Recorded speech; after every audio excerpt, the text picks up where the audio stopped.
Imunização espiritual.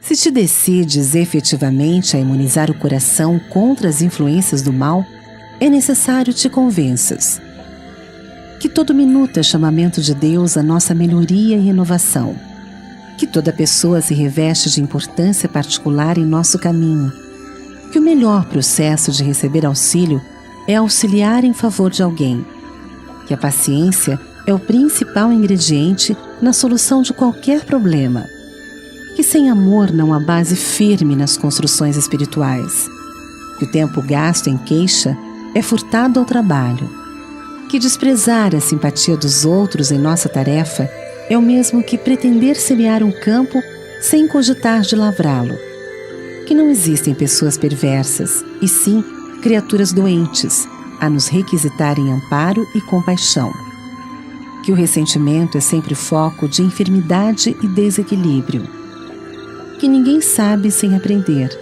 e ninguém aprende sem estudar, e que, em suma, não basta pedir aos céus, através da oração, para que baixem a terra, mas também cooperar, através do serviço ao próximo, para que a terra se eleve igualmente para os céus. Questão de valor. Ninguém pode alegar insignificância ou desvalia para fugir aos deveres que lhe competem na obra de elevação do mundo. A pedra quase impermeável serve aos alicerces. A areia áspera é valioso elemento na construção. O remédio amargo é instrumento da cura.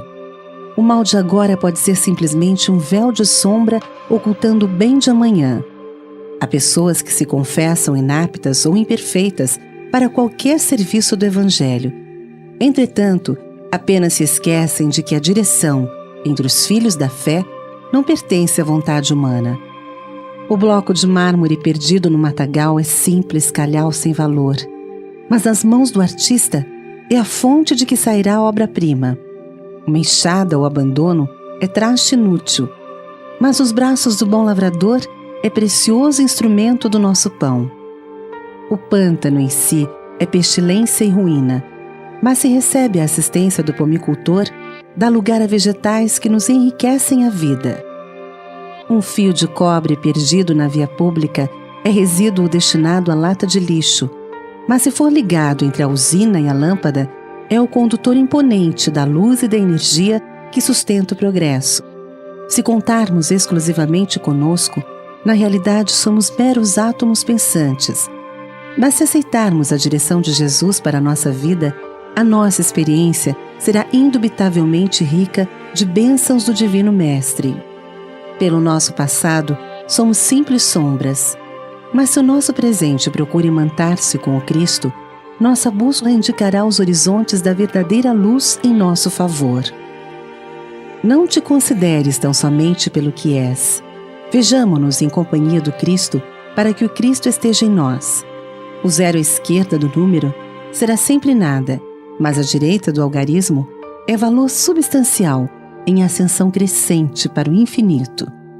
Lembremo-nos de que Jesus é a divina unidade e situemos nossa existência à direita do nosso Senhor e Mestre.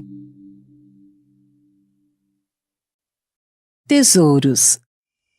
A única propriedade real na vida é aquela dos bens ou dos males que incorporamos à própria alma. Dos bens que constroem o paraíso da consciência feliz e dos males que levantam o purgatório do coração que escolhe os espinheiros do remorso por recursos de pavimentação do próprio caminho. Não te agarres aos patrimônios terrestres de que te fazes o uso frutuário provisório, a fim de que aprendas no serviço e na caridade a buscar em teu benefício a riqueza incorruptível da luz. Basta um leve olhar ao pretérito para que reconheças a insânia de quantos passaram no mundo antes de ti, senhoreando as bênçãos do solo e devorando o suor dos semelhantes, como se o tempo e o espaço lhes pertencessem. Os museus jazem repletos das baixelas preciosas de quantos se supuseram senhores exclusivos do pão, das armas fidalgas de quantos zombaram dos direitos do próximo e da indumentária brilhante daqueles que transformaram o domínio indébito em sua feroz paixão. Adelos e numismatas retêm consigo os remanescentes de todos os que monopolizaram a roupa devido aos nus e as moedas surrupiadas à fome e ao remédio dos infelizes. Coleções de cinzas douradas guardam a usura e a vaidade, a mentira da bolsa estéril e o engano cruel da posse inútil.